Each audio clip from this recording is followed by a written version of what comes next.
Akkam jirtu hordoftoota kiyya kabajamoo nagaa keessanii hordoftoonni dambaltuu bakka jirtanitti nageenyi rabbii isin bira haa ga'u jecha yuutuubii akkamitti dalagame akkamitti yeroo salphaa keessatti sa'aatii 4,000 fi sabiskiraabii 1,000 akka danda'amu irratti akkamitti sa'aatii geessuun akka danda'amu irratti milkaa'uu fi carraa kanatti fayyadamanii of jijjiiruunis akkamitti akka danda'amu irratti waan baay'ee barbaachisaa ta'e isinii qopheessee jira.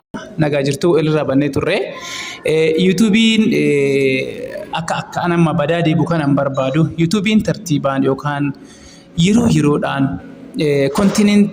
kontinensiidhaan dalaguu barbaada irraa badoo itti deebi'uun barbaadu waan ta'eef ani immoo asuma maal isinitti misraachoo tokko sa'aatii yeroo haawaree 4,000 yeroo ga'u kanatti dadhabbii baay'ee sabiskiraayibii 1,000 ga'uudhaaf sa'aatii monitaayiz ta'uudhaaf sa'aatii yookaan haawaree 4,000 si barbaachisa. Kana argachuudhaaf ammoo yeroo kennu sa'aatii kan kee bakka hojii biraa dhiistee dadhabdee wasti gootee cimtee hojjechuu si barbaachisa waan ta'eef ani immoo yeroo baay'ee waan kanaa gama waan duraan hojjedhu irraayyuu dhiisee gama kanatti deebi'ee nama hedduu kadhachuudhaanis gama kallattii garaagaraatiin dhiibbaa uumuudhaan akka sabiskiraayibii 1,000 ga'u ta'ee amma 1,500 ol darbee jira taansee haawuriinis gama liiviitiin viidiyoolee gosa garaagaraa gadi lakkisuudhaan sa'aatii 4,000 guutee jira. Hedduu kana argachuudhaaf immoo maal barbaachisa? Nama ofitti harkisuu qabdan jechuudha. Nama dhiibdanii gama keessa fiduu qabdanii. Inni tokkoffaan waan baay'ee filatamoo ta'e waan namni barbaadu hogguu hojjettee argamte namni si filata jechuudha. Namni yeroo hunda si ilaaluudhaaf yeroo fi gatii kaffalee silaaluu barbaada jechuudha. Kanaaf akka anu badaa deebuutti odoo hin taane ammaan booda ammarraa kaasee anuyyuu waan dogongora hojjedhu irraa kaasee hubannoo tokkoo fi muuxannoo isinii ta'a kan jedhu tokko isinitti barbaada jechuudha.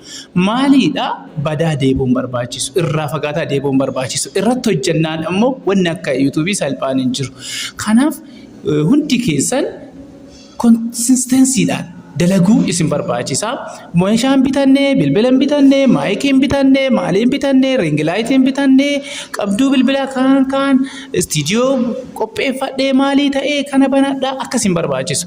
Yaada bichaa qabaadhu. Yaada kan kee namatti gurguradhu. Yaada kan kee uummatatti gurguradhu. Yaada malee bareedina miti. Bareedina kan keetii miti jechuudha. Fuula kan kee odoo hin taane iddoo ofii irra teessee hojjettu odoo hin taane teessuma odoo hin taane yaada kan keetii namni kan barbaadu jechuudha. Kanaaf yoo cimtee hojjettee haalli hunduu ofii isaatii ofii of guuta waan ta'eef ati yaada gaarii qofa qabattee dhiyaachuudha. Kana beektee yeroo maraayyuu konsistensiidhaan dalaguun barbaachisa. Tokko inni wanni ati irraa dubbattu irraa hojjettu waa'ee maaliiti? Waa'ee yuutuubiiti. Guddina yuutuubii yoo ta'e wanni si gargaaru waa 3-4 jira jechuudha. Inni tokkoffaan kiroomii seentee saawundii baakgiraawundii si ta'u rikavar gangootuun kan ofii kan keetii si qarqaaru kan watermark irraa bilisa ta'e kan copyright irraa bilisa ta'e ofii isaatii si fida sarchi gootee tokkoffaa ilaaluu dandeessa. Inni lammataa immoo ChatGPT irratti waa'ee kana dalaguu barbaada afaanuma Oromootiin barreessite waa'ee kana dalaguu barbaada waa'ee kana irratti immoo kiiwoordii filatamoo ta'anii fi sarchabil kan ta'an naa barbaadii jettee waa'ee sana akkuu barreessite ofii isaatii afaanuma Oromootiin sii fida jechuudha. Waa Ingiliffaan beekuu, barreesseen beekuu, dubbisuun beekuu cinqiin hin jiru. Kana maal goota? ChatGPT seentee kiiwoordii filatamoo fi vaayiraalii ta'e kana barbaada kanarratti naa fidii jettee gaafa ati barreessitu ofii isaatii maal sii godha sii fida isa kooppii gootee achi keessatti baay'ee akkasitti tole qofa keessaa filattee paste irratti gootee yuutuubii keessatti kiroomii keessatti yogguu upload gootu description keessatti upload yoo gootu maal sii godha inni ofii isaatii akka yuutuubiin kan kee warra kaawwanitti warra view guddaa qabanitti dhiyaatee si argama jechuudha. Inni kaan immoo taayitiliidha. Taayitilii bold ta'e kan mul'atu qubee gurguddaadhaan kan barraa'ee fi jechoota baay'ee filatamoo ta'e jechoota muraasatti fayyadamtee maal goota jechi muraasa qofa yogguu fayyadamtee keetu taayitiliin kan keessun taayitilii Google irratti yeroo baay'ee searchable ta'e kan ta'u yoo ta'e wanni YouTubein kan kee viidiyoon kan kee hin ilaalamneef hin jiru jechuudha. Kana beektee maal godhuu qabda YouTube kan kee akkaataa salphaa ta'etti hojjechuudhaaf waan kanarratti fayyadamte yeroo baay'ee waan akkasii kanaan fayyadamte yogguu hojjettu editingii akkamiitiin akka dalagdee editingiin maal akka ta'e tokkoffaa eessatti hojjedha InShot irratti hojjedhamoo CapCut irratti hojjechuu qabdu. CapCut irratti amma yeroo baay'ee namoonni baay'een ni beekaa jedhu.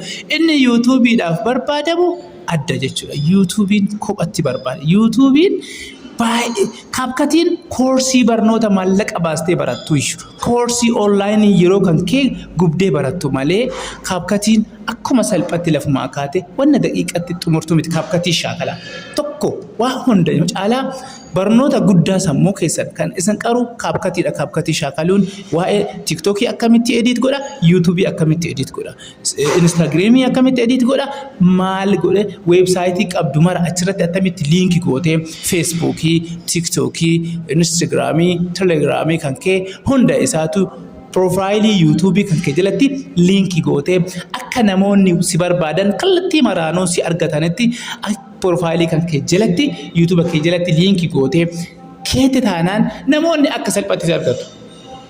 Inni itti aanu ammoo maalidha? Inni itti aanu YouTubein amma seera haarawaa fi sisteema haarawaa fidee jira. Innis maalidha? Invite collaborator jedha. Invite collaborator gaafa siin jedhe fakkeenyaaf warroota view guddaa qabanii fi subscriberoota guddaa qabanii fi miidiyaa waan ati hojjettutti dhiyeenya qaban invite gootee kan kee jalatti link yoo goote maal sii godha ofii isaatii YouTubein warri achi jalatti kan isaa jalatti ilaalanii gara kan kee dhufu kan isaa jalatti hidhatteerta waan ta'eef kan isaa sun ka'ee viewun achi keessatti ilaalame marti dhufee siifis herreegama jechuudha. Kuni seeraa fi waan YouTubeii waan gaarii fidee dhufe keessa tokko isa kana jechuudha. Invite collaborator kan jedhu qabattee fiddee akka salphatti YouTube kan kee guddifachuu dandeessa jechuudha. Yeroo itti aanu waan kana fakkaatuu fi barnoota baay'ee ciccimoo ta'an waa'ee YouTubaa fi dhimmoota YouTubeetiin wal qabatan irratti guyyaa guyyaan viidiyoo qabadhee isinii dhufa waan ta'eef maal godhuu qabdu viidiyoo kiyya laayikii fi koomentii gochuu akka hin daganne akka YouTubein kan kee maaliif akka godhachuu dide koomentii keessatti naa barreessi hoo hojjechuu barbaadde